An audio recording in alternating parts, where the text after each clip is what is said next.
Welcome on in, golf fans. It's your boy Gsluke here with our DFS value plays for this week's AT&T Byron Nelson. Gonna break down the bottom end of that Draftkings pricing and do a little bit of dumpster diving to uncover some of those diamonds in the rough, cheap plays priced $8,000 and below that you can use to get that much needed salary flexibility to spend up for an extra stud or two and get that much needed ownership leverage for some of those larger field GPPs. These high upside, in some cases high risk plays are the sort of players that I'm considering in those contests to go out there and maybe give us that top 5 finish. So with a lot to get into, let's go ahead and get this thing rocking. First up, we've got ourselves Will Gordon, a favorite of mine here on the channel that I feel like I'm talking up like every other week here. And this sort of time of the schedule where we have these off the tee heavy golf courses, or at least tracks where you can't get into that much trouble off the tee, I'm going to definitely side towards these bombers. And Will Gordon, not just an elite level off the tee player, but also electric with the irons. If you take a look at some of those 150 plus yard ranges,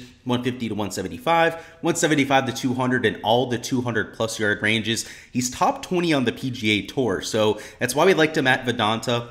Over there for the Mexico Open, he went out there, had a pretty solid week. You can see he finished T24 at that event. Before that, you can see missed the cut. What was that? Valero, Texas Open. That was kind of surprising. Another long iron kind of affair. And then last week, a lot of people went back to him and he missed the cut. So this is when I'm trying to jump back on Will Gordon because he's extremely inconsistent. While he does have the elite level driver, those long irons that are to die for, right? Why we loved him so much at the Mexico Open.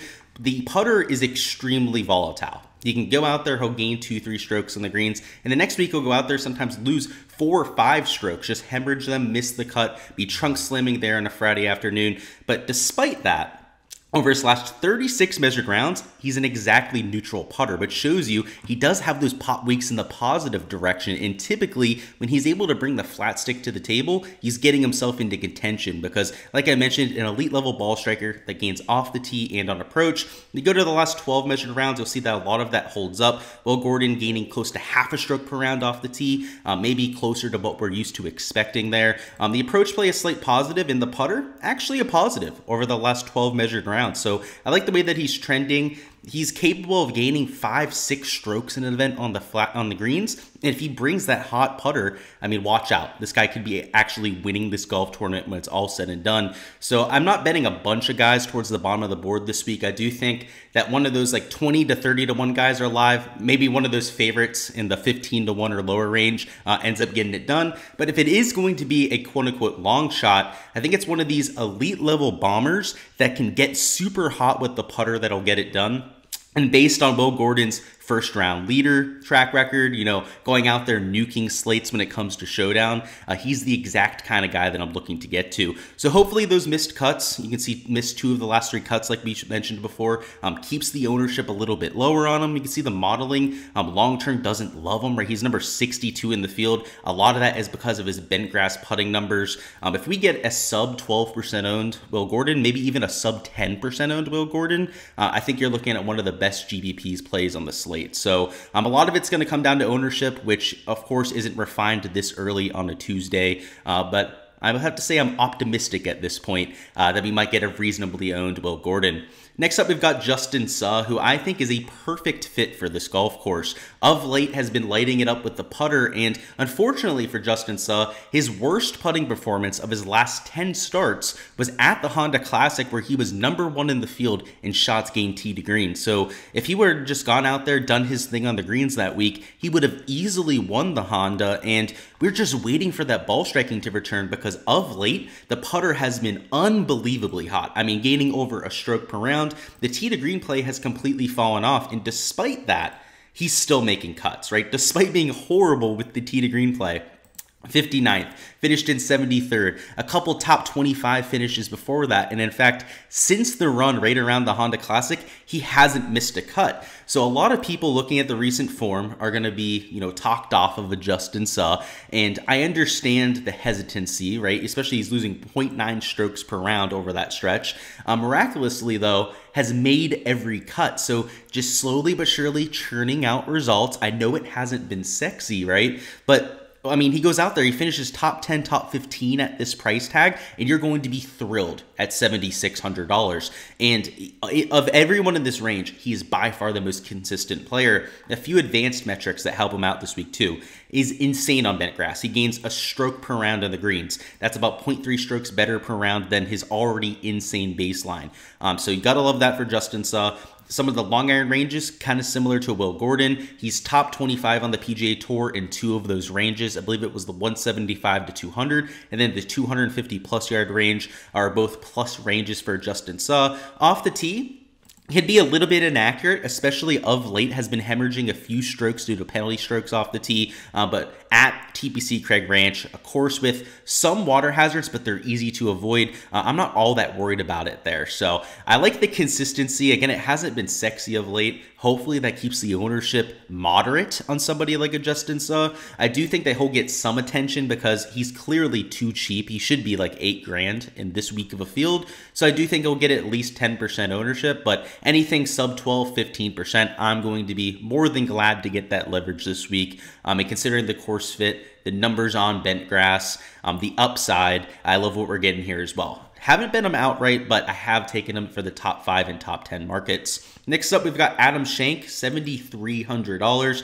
Another driver that hits the ball a long way, and I don't think he gets the credit he deserves for that. It is extremely inaccurate, though, right? Cannot hit the broadside of a barn for his life, but just like Justin Suh, don't have to worry about that at TPC Craig Ranch. What I'm more worried about are the putting numbers, which on bent grass have been great. You can see it's actually lower than his recent baseline because he's been absolutely killing it with the flat stick. So we go down here to $7,300. You can see he's getting 0.6 strokes per round. That is not typical for Adam Schenk. He has been on absolute fire of late on the greens, and bent grass is his best surface historically. So I know it's lower than the last 36 round baseline, but just know that he's putting well above his head right now. The off the tee play has been there, right? He's long off the tee. The around the green play has been there too. The approach play is inconsistent, and if you look at the buckets for him, he's not good in any range. Like the short wedges, he cannot hit them for his life. He's outside the top 100. He's outside the top 100 with all of the long iron ranges too. So has his bugaboo, right? It's the iron play. It's always going to be the iron play for Adam Schenk,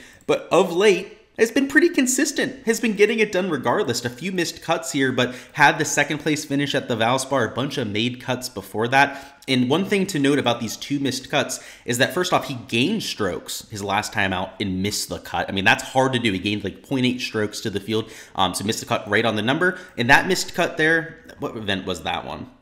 I know it was right on the number 2 at Valero Texas Open. He lost like 0.5 strokes to the field. So once again, was missing the cut on the number.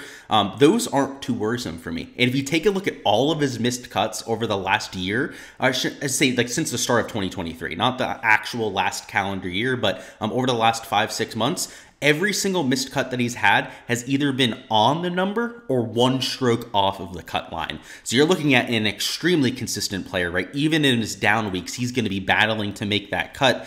So I like the recent form. I like the off the tee play, right? He can kind of get away with it at this golf course. And that putter on bent grass is historically his best surface. So again, the differential here could be a little bit misleading because of how hot he's been. I love the recent form coming in, and hopefully can cash us a top 5, top 10. Just like a Justin Suh, I also went in that direction in terms of the betting market.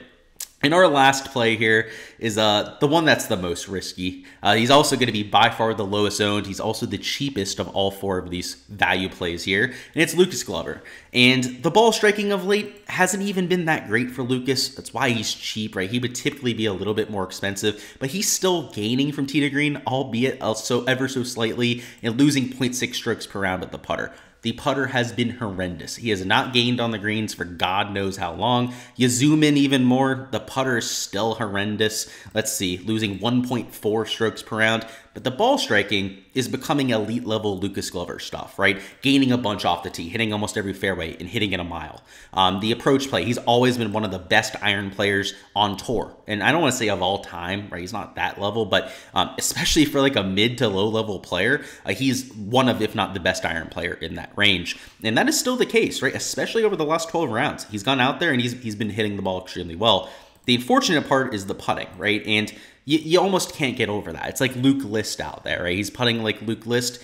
The key piece of hope here is that his one win over the last few years was at the John Deere Classic, another bent grass course. And I went and looked at that part of the schedule. As soon as he got on bent grass, got to this part of the schedule there, he gained on the greens for like 5 weeks straight. Now, he didn't end up winning until like the last event on bent grass, which was the John Deere Classic, which is like a month from now on the PGA Tour or something like that. But if he can go out there and is even just a neutral on these greens, which you can see his long-term baseline, the last 4 or 5 years, is not a positive there. But last year, he figured it out this time of year. And it was out of nowhere, right? He was just losing on the greens for like months straight. Got on bent grass, and then he somehow was a decent putter last year.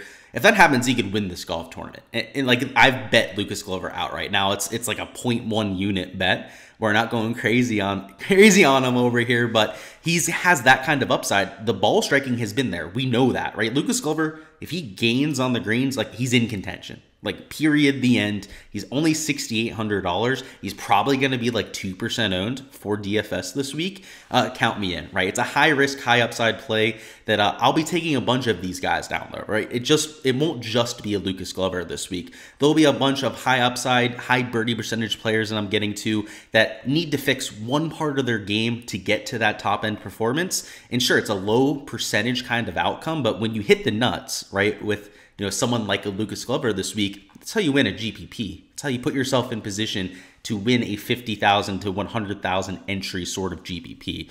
So I'm liking what I'm seeing with Lucas Glover. The metrics long-term, right, aren't even all that favorable. So I'm not going to be all that surprised if he goes out there, just hardly makes the cut because of the flat stick. But the upside is there, and he's the exact kind of guy I'm looking to target here in the 6K range for that top end upside.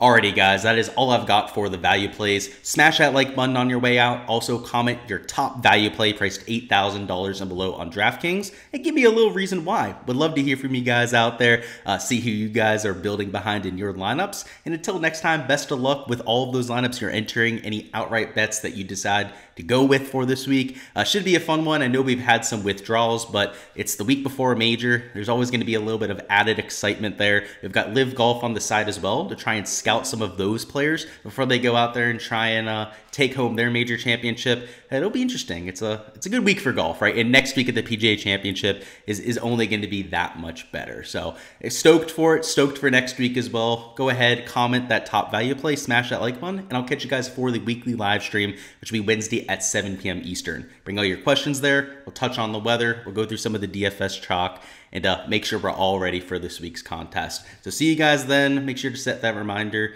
and let's get this cash.